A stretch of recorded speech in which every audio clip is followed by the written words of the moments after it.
Good morning. How's everybody doing today?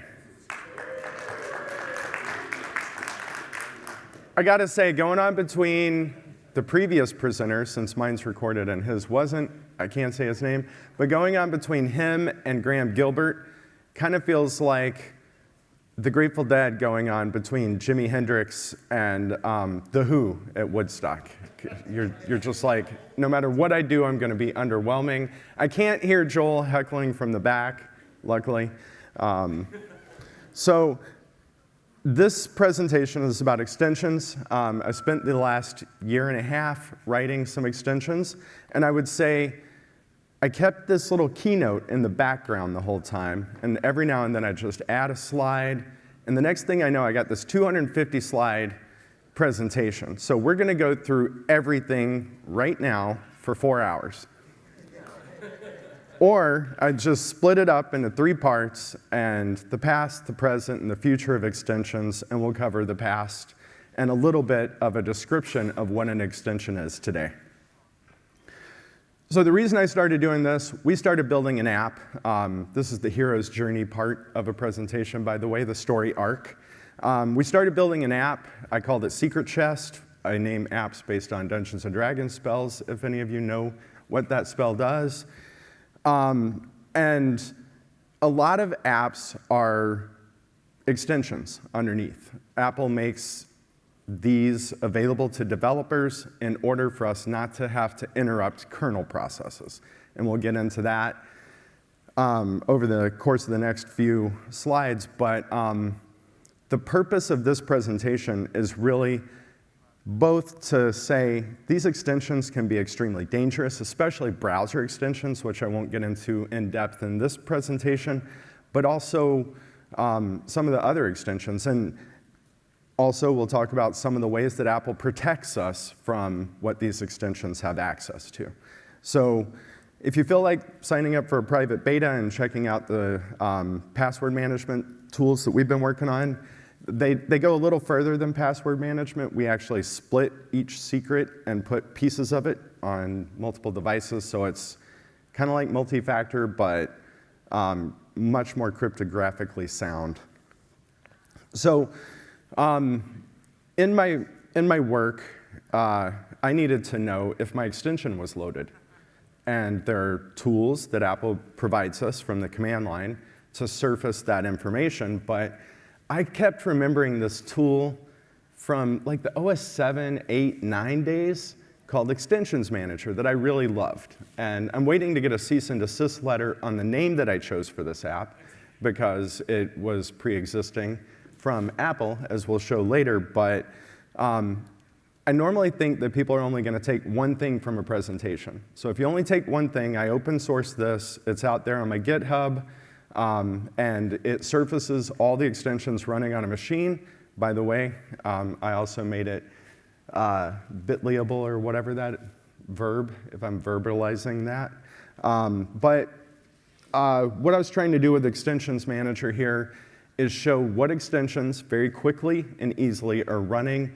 And for this conference, I actually added, there are some toggles on the bottom that show every browser extension. So it shows all system extensions, network extensions, application extensions, and browser extensions for the main browsers. There might be other browsers I've never heard of. In fact, I'm sure there are because WebKit is such a great kit. Which brings us to defining how we import code into Swift. So I don't know, how many people in the room are Swift developers? And Joel, you better not raise your hand because, yeah. So a Swift package is an uncompiled folder with a bunch of files in a specific format with a manifest so that it's easy to call our code in other objects and other files with headers potentially defined, et cetera. A library is code and compiled code that can be imported into a project. And a framework is opinionated, compiled code that has private and public structures. Now, the difference between a library and a framework may not seem obvious at first. It's this thing called the inversion of control.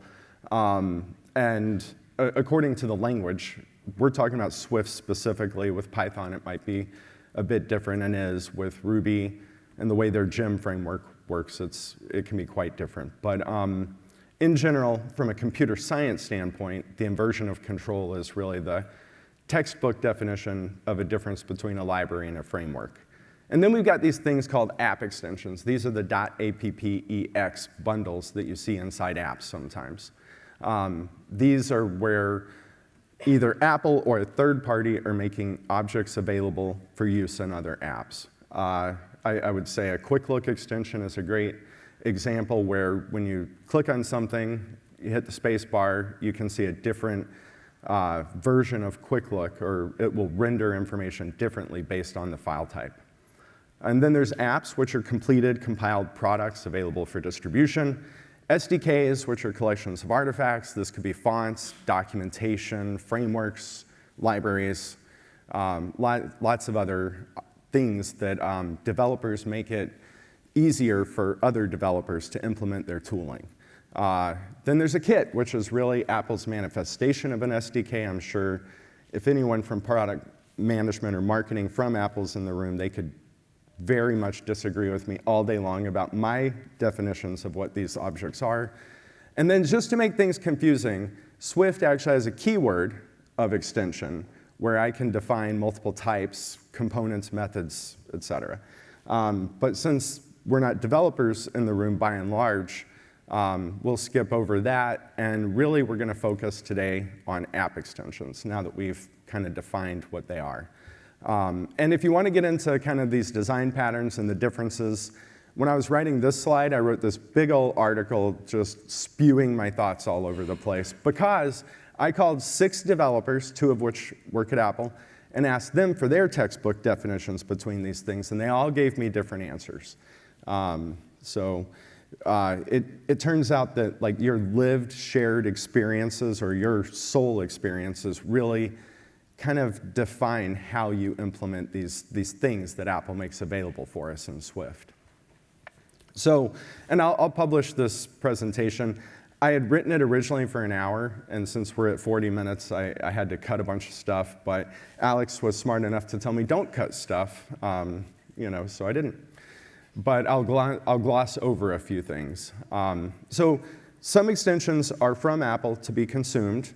Other extensions we write and maybe wrap Apple's extension in our own, and then they are able to be consumed. When we do that, we're normally affecting global usage. The example of a quick look extension is a great one. An autofill extension, which is what we were using, is another. And for those developers,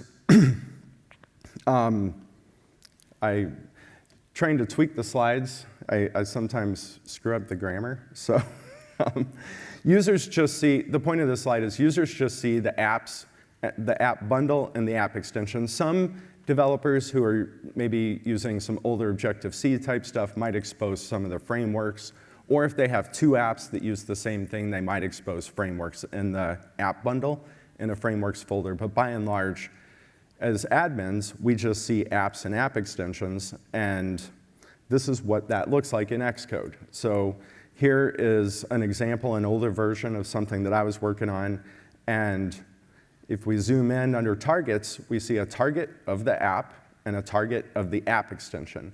Both are signed differently, so if any of you have had to take an antivirus tool and register 2 bundle IDs in your MDM in order to entitle that, that's why that happens. Regrettably, or luckily, as the case may be, you don't entitle these the same, so when the app asks for permission to do that thing, we're asking for 2 different sets of permissions based on those different bundle IDs. And so here's what that looks like in the app. There's this, if you open up if you show the bundle, and then you go into plugins, you'll see the .appx that we've created and made available.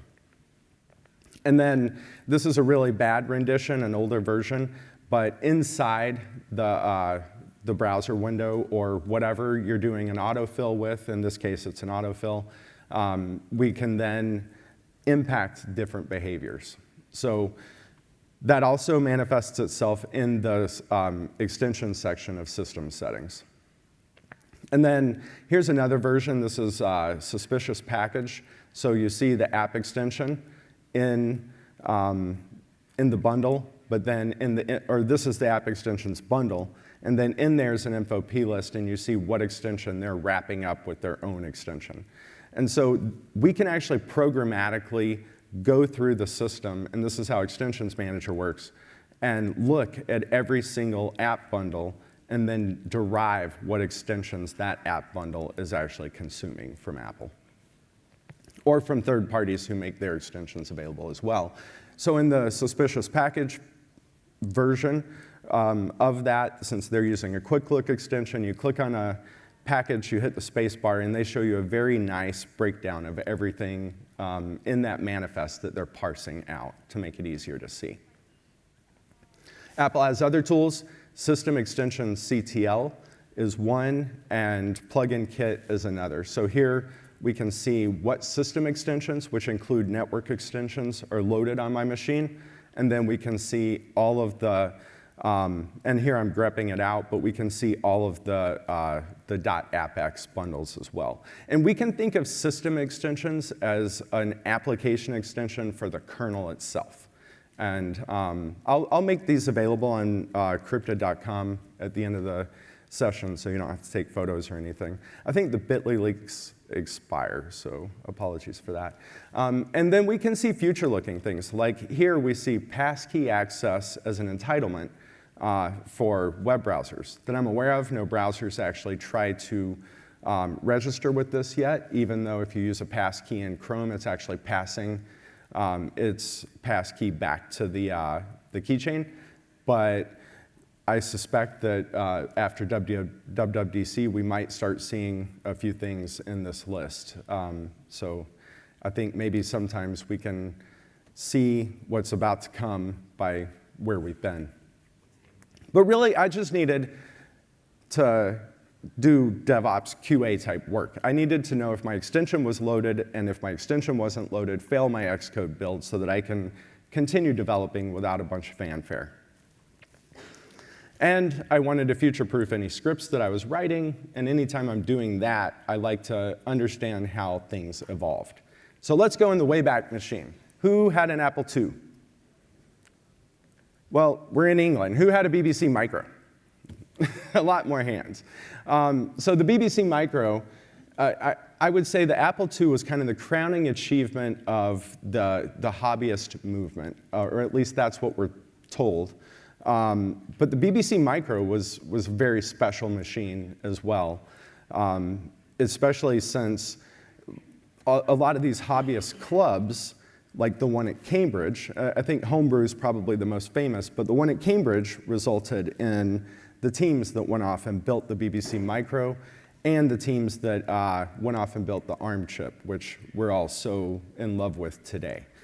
Who had a ZX Spectrum, or ZX Spectrum, if I said it wrong? Who loved this keyboard? Ah, you're faking it. That's okay. And we could buy these magazines, like Acorn magazine, as an example, and we could take and write these basic programs that they printed in the backs of the magazines. And for a lot of us, this is how we learned to code. We learned basic on the fly, and it sucked sometimes because the machine might crash, or I might fat finger something, and then I'm chasing down my error, or my parents might say, it's bedtime, turn off the machine. I didn't save it to the cassette, because that's how we saved these if we could afford the cassette. And then the program was gone, and I had to retype it. So I got up to like 98 words a minute typing at the ripe old age of like 12, because here I am trying to type in these programs from the back of magazines just so I can play games. That was before I had an Atari. And then came the Macintosh. So that was a time of exploration. But with the Macintosh, unless you were a developer and you were keyed in on development tools, and you wanted to learn this weird thing called object-oriented programming, you weren't in the exploratory phase anymore. Now you were in a utility phase. And this is to say that businesses, organizations, schools were buying computers, And the BBC Micro crowd that bought those were a lot of parents who wanted, and BBC themselves, who wanted kids to learn about computers because they saw that as the future. So it was intentionally a time of exploration. But with these GUIs, it was, let's do a spreadsheet. Not that the 1977 Trinity didn't have spreadsheets, but it was, let's lock down what these machines are doing. You're not writing directly to memory anymore, or at least that wasn't the intent. It turned out developers figured out how to do that very quickly, though. Then came, after that 1984 Mac, the 512K Mac the next year. And this bad boy had a hard drive. So even with the first Mac, we were still booting the machine off a floppy disk. But now we had this kernel thing. And gone were the days of the floppies. I mean, they were still used to trade files or sneakernet files because we didn't really have network connections for the most part. But now we had like I/O, resource management, RAM, device management, buses, system calls, and inits. And this is what that looked like. It was just this system suitcase. This is evolved up to System 7. But we still see the system folder, but now I think along the way Apple realized we don't need to call it a system folder. Everybody knows it's a folder. We can now just call it system. So we still have the system folder in the same place. It's just named a teeny bit differently.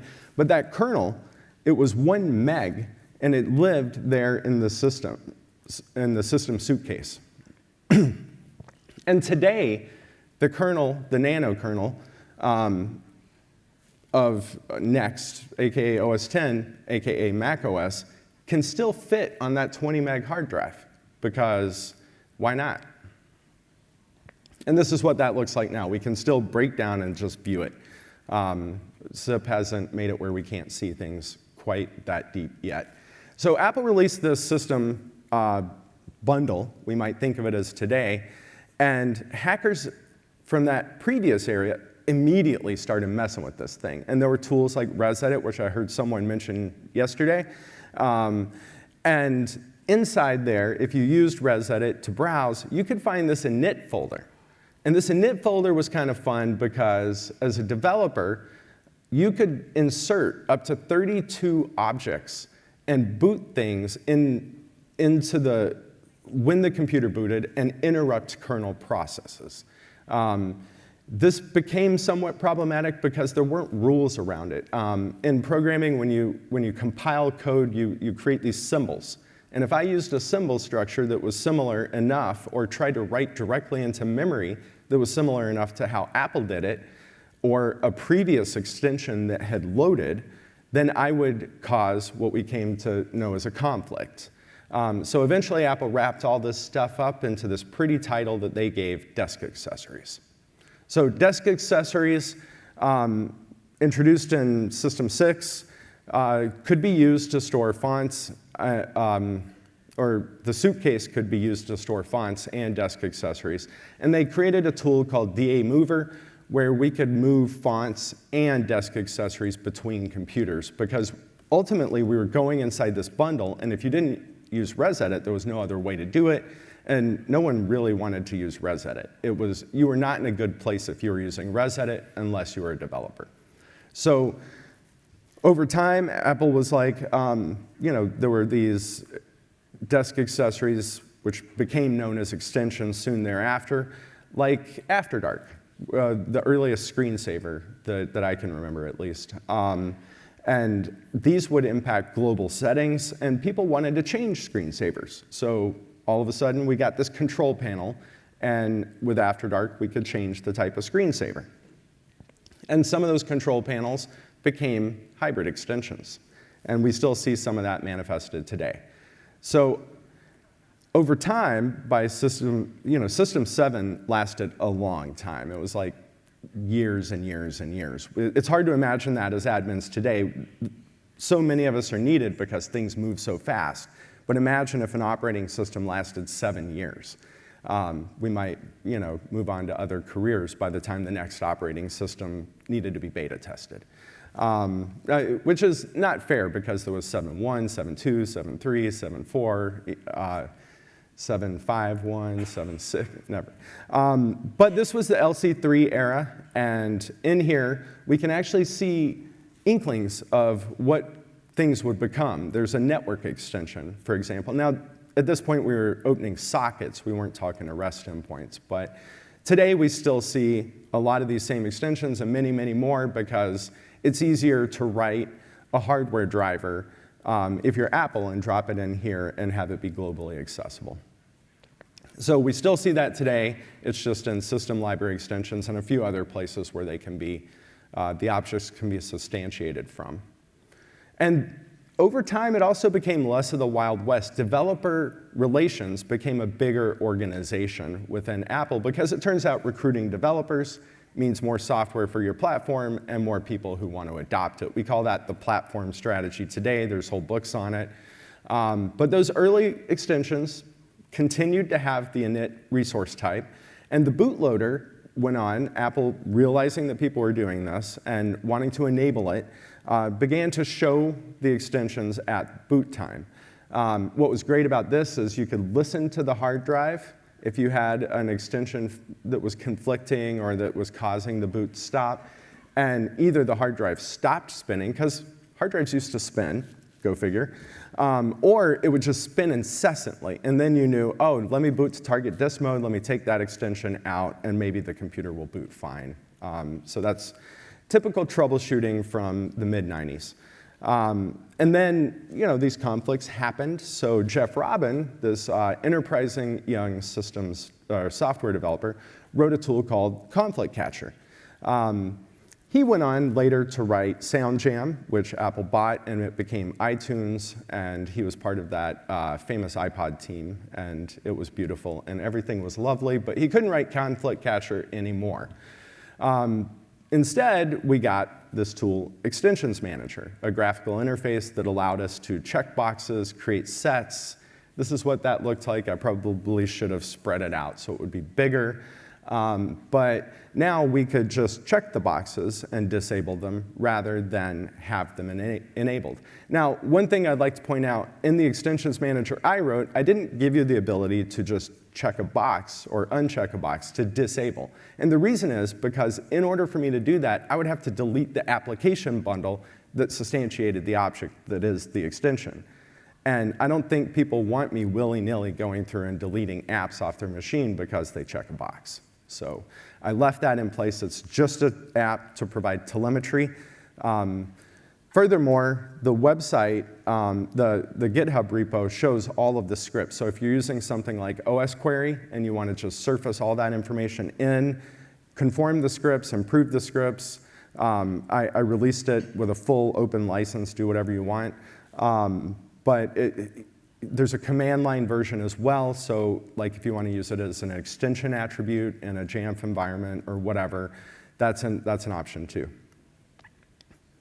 So, so these extension types continued to mature. I'm checking the time to make sure I hit 40 minutes because I have a lot of slides. And I'm sure I'm boring everyone because I'm going through too much history, but at least one person is smiling and nodding, and that makes me super happy. So Apple started to realize that different developers needed very specific domains of work. So there started to become different extension types. And some of these are a sign of the times, like Chooser extension. We used to have this, this app called the Chooser, and you'd select what file share you wanted to connect to, what printer you wanted to connect to.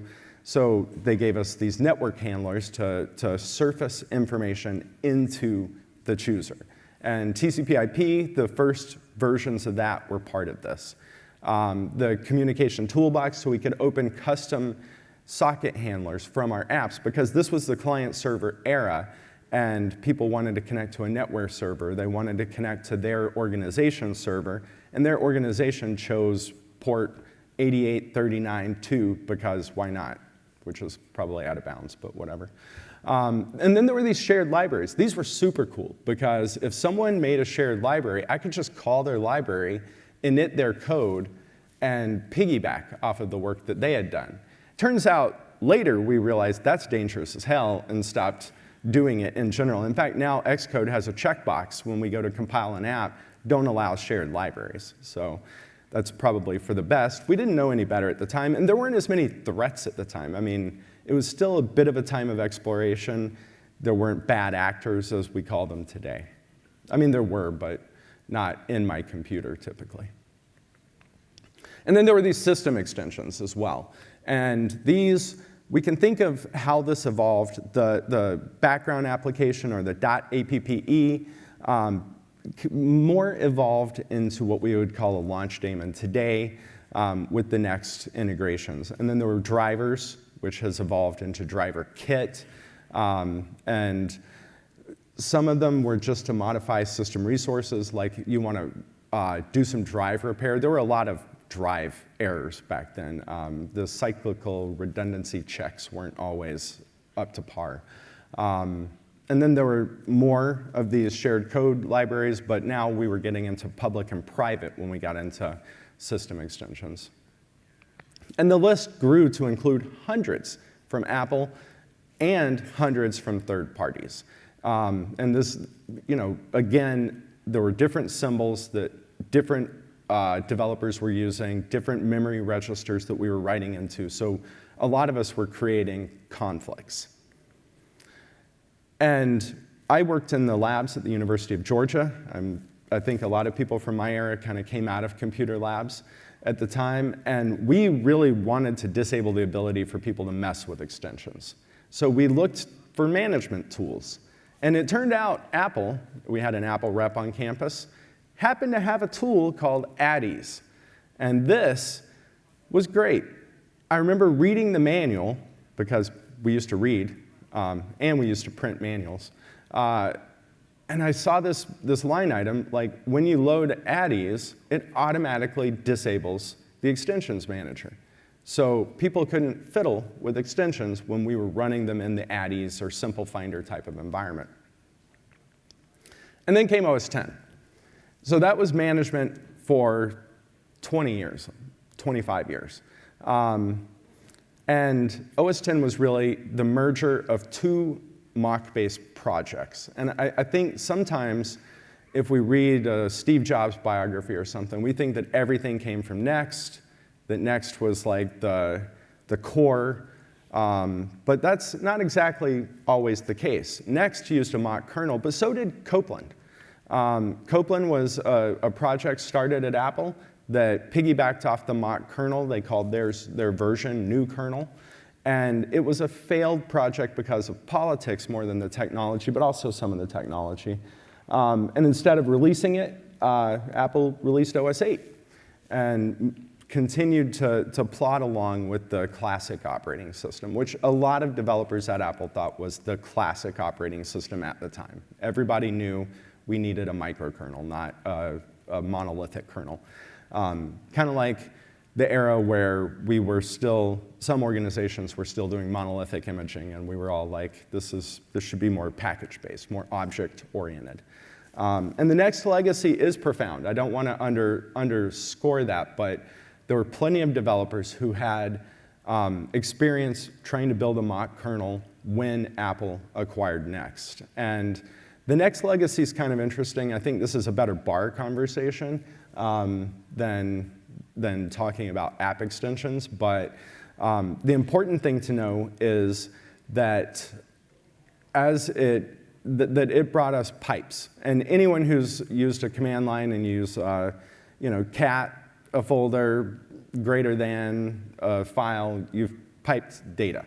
And over time, the Unix community, the academics, started to realize that inter-process communications could evolve, and we got this XPC as opposed to just IPC.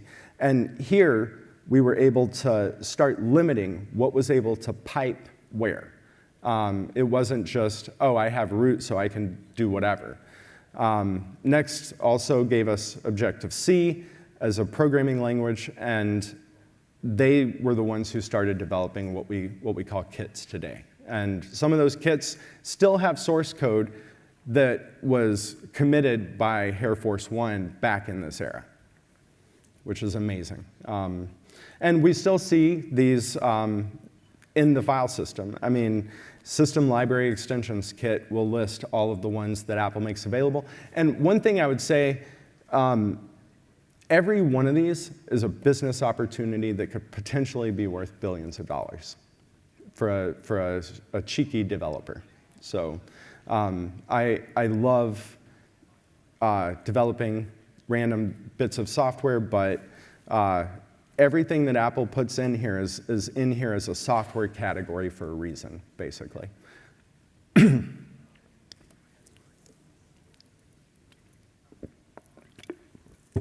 Because, like I said earlier, more capabilities are better to help recruit more developers. More developers mean more tools that can be run. More tools that can be run mean more people buy your computers. And it's easy to get lost in paying down your tech debt as developers, but sometimes you need to build things so that other people can build things, aka shipping features.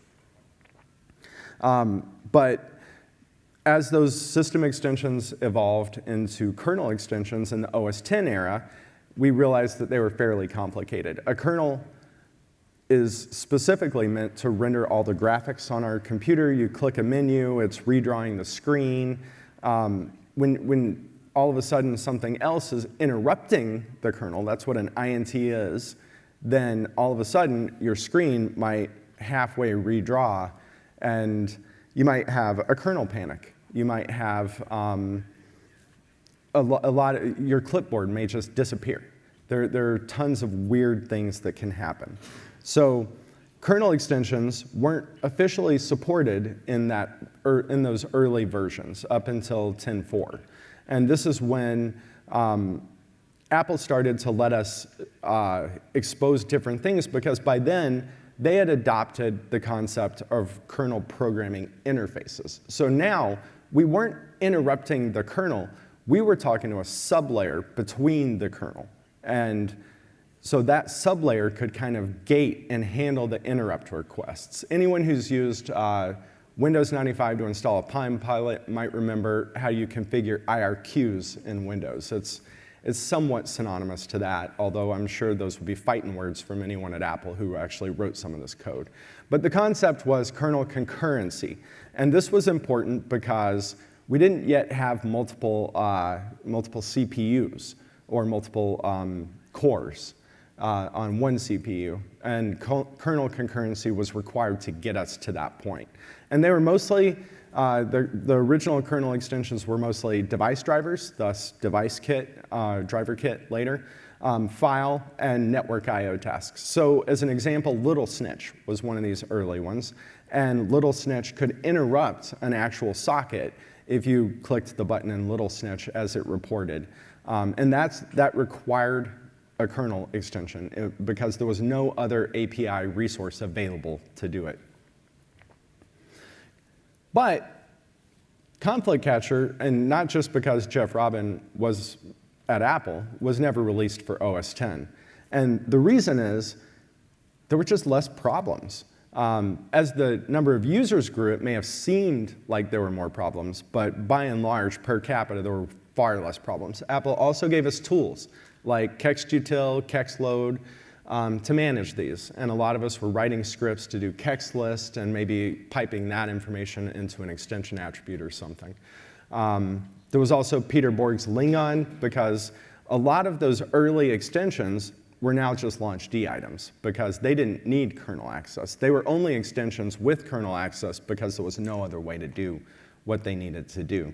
And there was also an explosion of dilibs until Patrick Wardle made it where we can't have nice things and started hacking them and filing CVEs. So, you know, that happens. They also disappeared at about the same time in Windows. But with Unix underneath those early 10.3, 10.4, up to, you know, an era that we're about to get into, Mac OS X became a hacker's paradise yet again. The first thing I did when I picked up a Mac was I looked for where I typed my basic programs in. I looked for that shell, and I never found it, and I was sad. But I didn't need to be sad anymore. So developer relations didn't have much recourse, and this whole paradigm if there were bad developers. They could shame them publicly, but they couldn't actually do anything about it if I wrote bad code. And then came iOS in 2007, and this is when we get into the modern era and much more applicable stuff, right? Sorry, I couldn't help the cheeky slide. Does anyone remember the Simple Finder? Nice.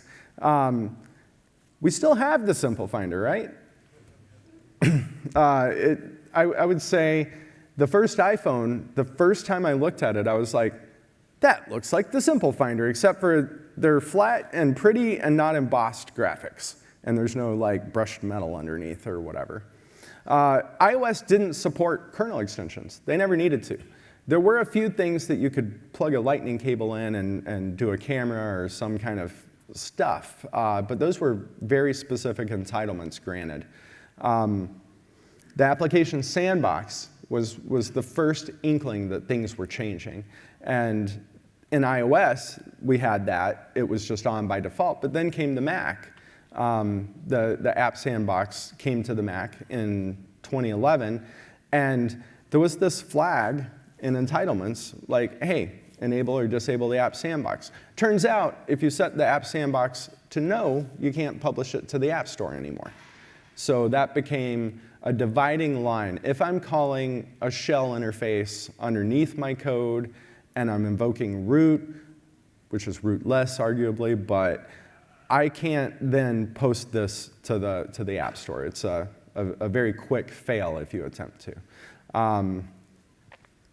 And this framework it wasn't new. It was 7, 10 years old, and this is another place where academia was kind of influencing what we did in the larger world. But this came out of trusted BSD, and anytime we get into talking about the relationship between BSD and Mac, we start getting into places where we can argue how much it impacted.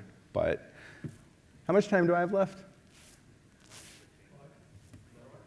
Yep. As bandwidth increased, most apps talked through endpoints, not sockets. So let's not substantiate a connection that can drop a kernel. Let's just do a REST call to something and a curl and process it. We also got pervasive CryptoKit. So now as a developer, I could create AES keys, ECC keys, as it's evolved to now, on the fly. And even tools like MDM required a certificate, or even an entire certificate chain in order to be able to stand them up and connect to them. And soon, those cryptographic libraries started influencing who had the entitlements to what and how Apple handed those out.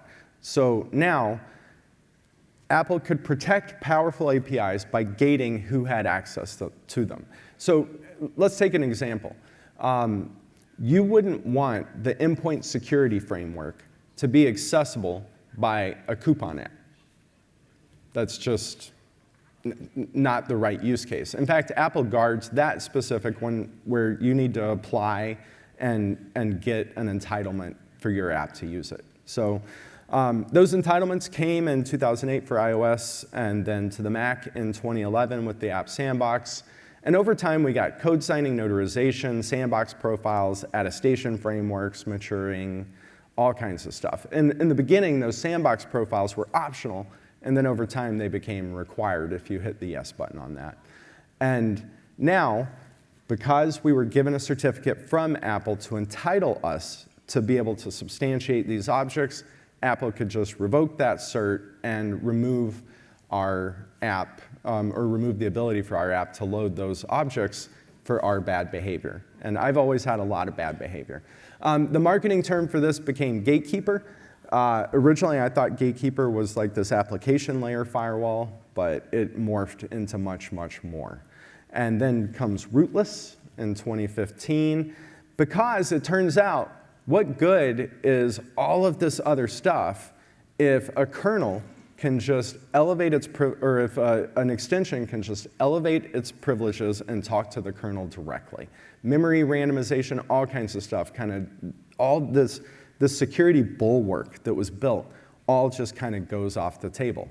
And SIP initially was a challenge, but I had a developer that I was working with who, when I explained to him what managed open-end was, he was like, oh yeah, I tried to do something like that on Android, but then people would just go root and take all the stuff, and so that's why.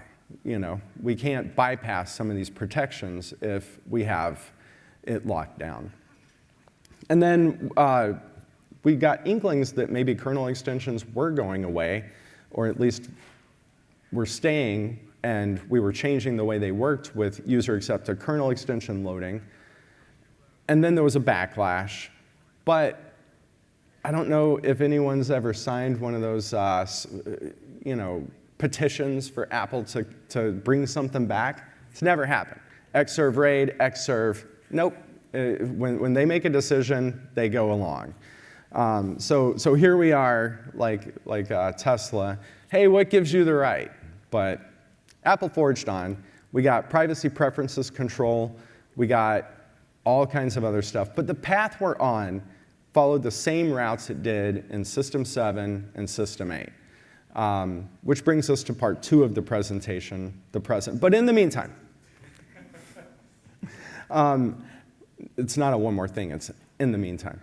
Apple has provided us with what I think is an exceptionally manicured Zen garden style sandbox to write code in that protects the privacy and makes it explicit in ways I never would have thought to make it explicit what we can do as developers.